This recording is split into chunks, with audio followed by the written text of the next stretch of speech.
ঠেকাবে না, কেউ ঠেকাবে না। দাঁড়াও দাঁড়াও দাঁড়াও।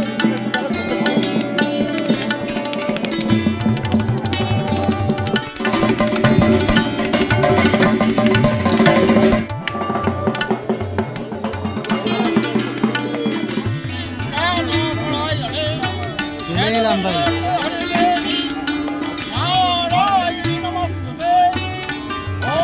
কল্যাণী রথতলার যে দুর্গোৎসব বরাবরই কিন্তু মানুষদের একটা অন্য ধরনের চমক দিয়ে আসে, এবার কি অপেক্ষা আছে জনসাধারণ? এবার আমাদের বিশেষ করে থিমটা হচ্ছে চন্দ্রদয়া মন্দির, এবং আমরা গত বছরে পুজো শেষ হওয়ার পরেই আমরা এবছরে পুজোর একটা রূপরেখা তৈরি করে ফেলেছিলাম সবাই মিলে।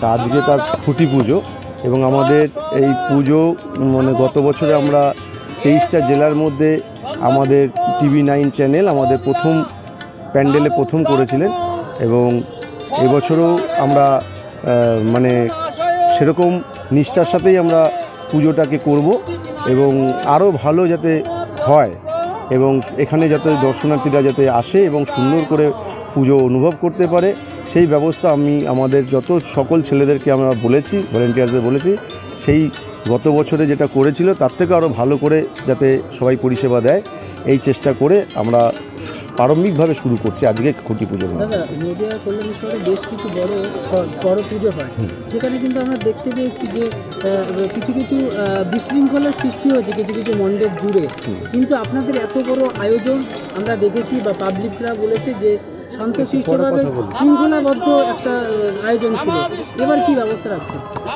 দেখুন, বিষয়টা হচ্ছে যে আমরা এখানে যে পুজোটা করি, আমাদের এখানে এই এলাকা বা কল্যাণ সমস্ত যারা তারা মনে করে যে এটা নিজেদের পুজো, সুতরাং তারা প্রত্যেকটা জায়গায় নিজেরাই ভলেন্টিয়ার্স পরিষেবাটা নিজেরা দেয় এবং আন্তরিকতার সাথে দেয়, এবং যত দর্শনার্থীরা আসে তাদেরকে তাদের সাথে যাতে সুন্দর ব্যবহার করা হয় সেই ব্যাপারটা সবার মধ্যে মাথায় থাকে, তার জন্যে এইটা সম্ভব হয়ে ওঠে। আর বিশেষ করে কল্যাণী এখন এই দুর্গাপুজোকে কেন্দ্র করে সারা কল্যাণী একটা আলাদা মানে রূপ দিয়ে ফেলেছে, কারণ আমরা আগে কলকাতায় যেতাম একদিনের জন্য পুজো দেখতে, নানান জায়গায় যেতাম, কিন্তু আজকে কল্যাণীতে অনেকগুলো পুজোই হয়, বড় বড় পুজো হয়, ITI পুজো হয় বা এই আশেপাশে অনেকগুলো ভালো পুজো হয়। সুতরাং এখন আমাদের একটা ভালো লাগে যে কল্যাণীতে এক নাইটের জন্য সাধারণ মানুষ কলকাতার থেকেও আসছে পুজো দেখতে, এটা আমাদের একটা কল্যাণী সকল যারা বাসিন্দা আমরা যারা আছি বসবাস করি তাদের একটা গর্বের বিষয়।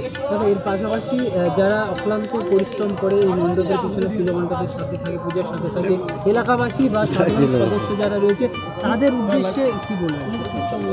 যারা বিশেষ করে আমাদের এই পুজোতে সাধারণভাবে যারা আমরা ভলেন্টিয়ার বা আমরা এর মধ্যে সরাসরি যুক্ত, দেখতেই পাচ্ছেন অনেক মানুষ আছে, তারা তো তাদের একটা যেরকম বললাম সেরকম প্রায় সারা কল্যাণী জুড়ে এখানে স্কনের অনেক ছোট ছোট মন্দির আছে, এবং আমরা যে মাঠে দাঁড়িয়ে রয়েছি সেটাও কৃষ্ণরাজ্য তরুণ সংঘের মাঠ, মানে কৃষ্ণের মন্দির বা আমাদের কৃষ্ণরাজ্য তরুণ সংঘ ক্লাব সবই কৃষ্ণের নামে। সুতরাং আজকের যে দিন, রথযাত্রার যে দিন, এটা আমাদের কাছে রথতলার এইখানে এই এলাকার মানুষদের একটা পূর্ণ দিন, এবং এই দিনটা আমরা আজ থেকে পুরো সোজা রথ এবং উল্টো রথ অবধি আমরা এখানকার মানুষ এই উৎসবে মুখর হয়ে থাকি, এবং জগন্নাথের পুজো হয়, জগন্নাথ সুভদ্রা যারা আছেন, এবং আমাদের 3টের পরে আমাদের রথ টানা হবে। সবাই এই দিনটাকে আমরা এর জন্য আমরা বেছে নিয়েছি যে এই দিনটাই আমরা খুঁটি পুজো করি একটা বিশেষ দিনের জন্য। এই রথযাত্রার দিনে কল্যাণীবাসীদের কি বার্তা দেবেন? অবশ্যই সবাই রথযাত্রা সবাই দড়ি টানবেন এবং নিজেরা পুণ্য অর্জন করবেন, এবং পাশাপাশি সবাই যাতে এর মধ্যে অংশগ্রহণ করে, সুস্থভাবে অংশগ্রহণ করে, একে অপরকে সবাইকে সহযোগিতা করতে হবে, এবং সবাই সুস্থ থাকবেন, ভালো থাকবেন, এটাই আমি কামনা করি।